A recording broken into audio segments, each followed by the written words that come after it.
आता आपण बघूया ईल्स डिसीज. ईल्स डिसीजलाच आपण म्हणतो इडिओपॅथिक रेटिनल पेरिफ्लेबायटिस. आता इथे आपण आयटिस लावतोय म्हणजे इन्फ्लेमेशन असणार, पण कुठे असणार इन्फ्लेमेशन?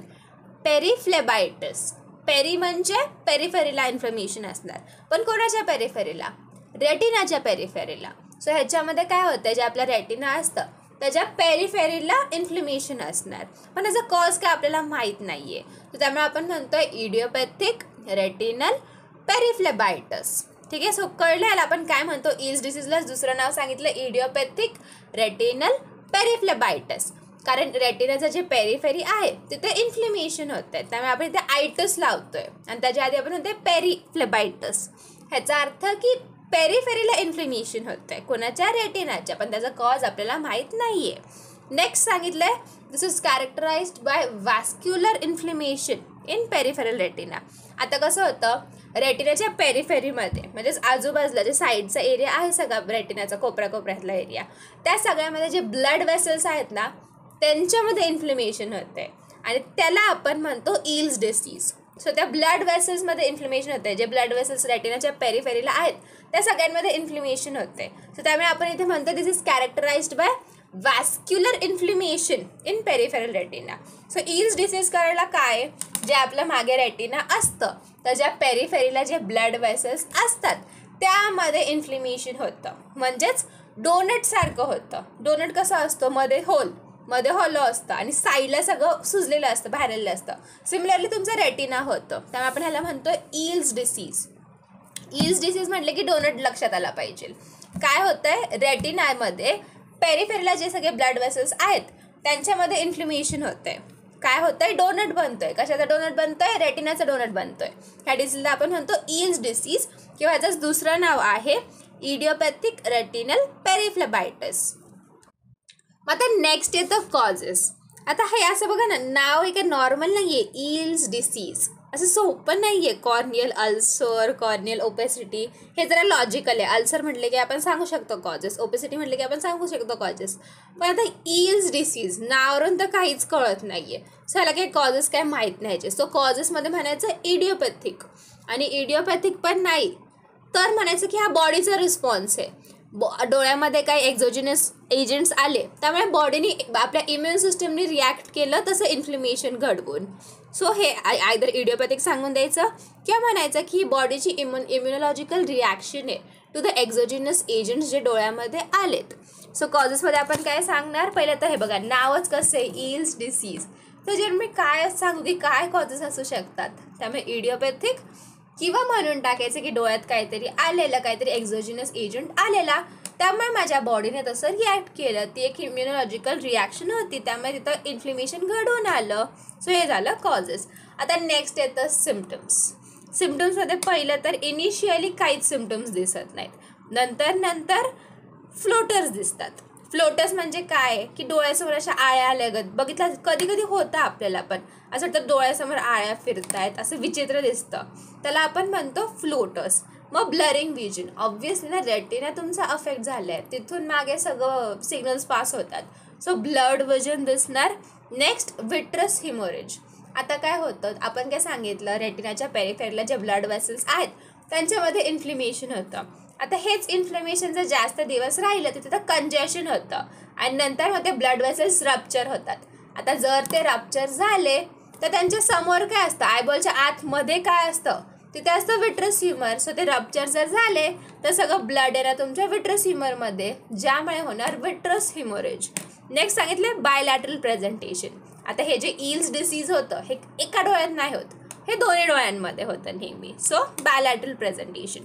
सिम्पटम्समध्ये काय काय सांगितलं, इनिशियली सिम्पटम्स दिसत नाहीत, मग नंतर ब्लड विजन असणार, फ्लोटर्स दिसणार आपल्याला, विट्रस हिमोरेज दिसणार कारण मागचे ब्लड वेसल्स रप्चर झाले किंवा ब्लड येणार तुमच्या विट्रस ह्युमरमध्ये, ज्यामुळे विट्रस हिमोरेज दिसणार. नेक्स्ट सांगितलं की एका डोळ्यामध्ये ईल्स डिसीज होत नाही, दोन्ही डोळ्यांमध्ये होतं. So bilateral presentation.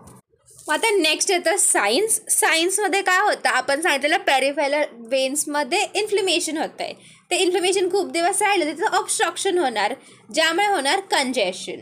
सो सायन्समध्ये आपल्याला दिसतं congestion of the peripheral veins. Congestion का होतं आहे, कारण इन्फ्लेमेशन होतं खूप दिवस, त्यामुळे तिथं ऑब्स्ट्रक्शन होतं, ज्याचं आपण म्हणतो कंजेशन.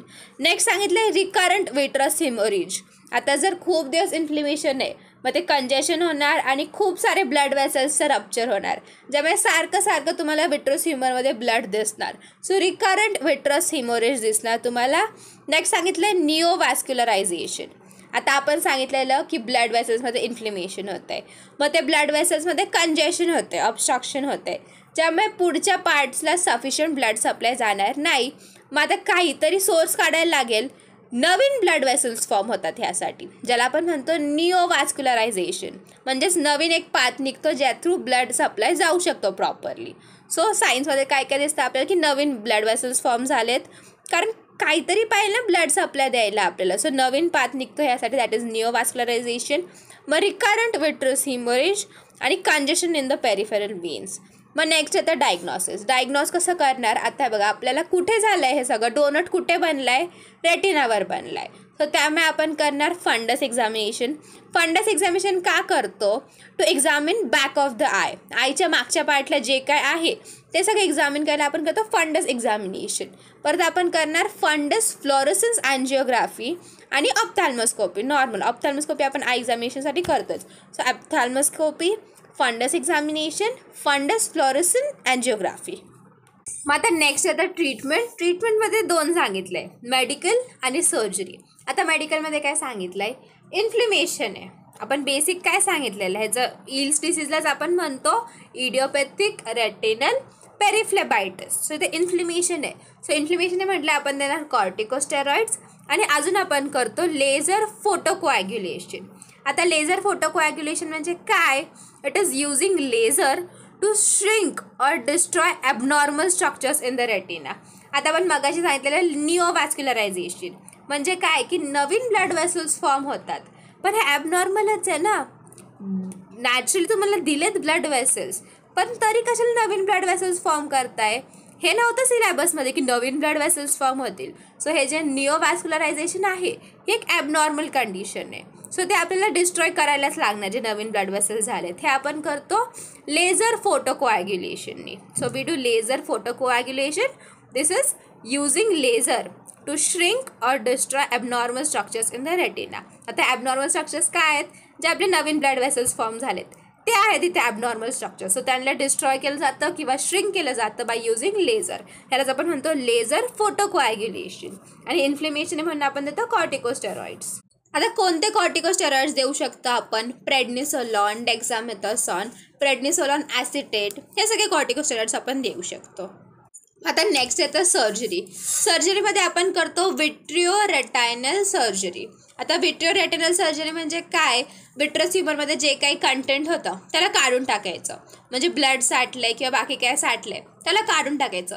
कारण कसं होतं, जी लाईट येते लेन्स थ्रू त्याला रेटिनावर पडायचं आहे, पण मध्ये हे सगळं असलं ती लाईट तिथे फोकस होणारच नाही. त्यामुळे हे मध्ये जे काही ऑब्स्ट्रक्शन कॉज करणाऱ्या गोष्टी आहेत, ब्लड साठलं आहे वगैरे, हे सगळ्याला काढून टाकायचं. ह्यालाच आपण म्हणतो विट्रिओ रेटिनल सर्जरी.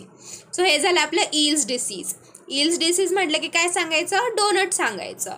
जे आपल्या रेटिनाच्या पेरिफेरीला जे काही ब्लड वेसल्स आहेत त्यांच्यामध्ये इन्फ्लेमेशन होतं आहे. सो ह्यालाच आपण म्हणतो idiopathic retinal periphlebitis and this is characterized by vascular inflammation in the peripheral retina.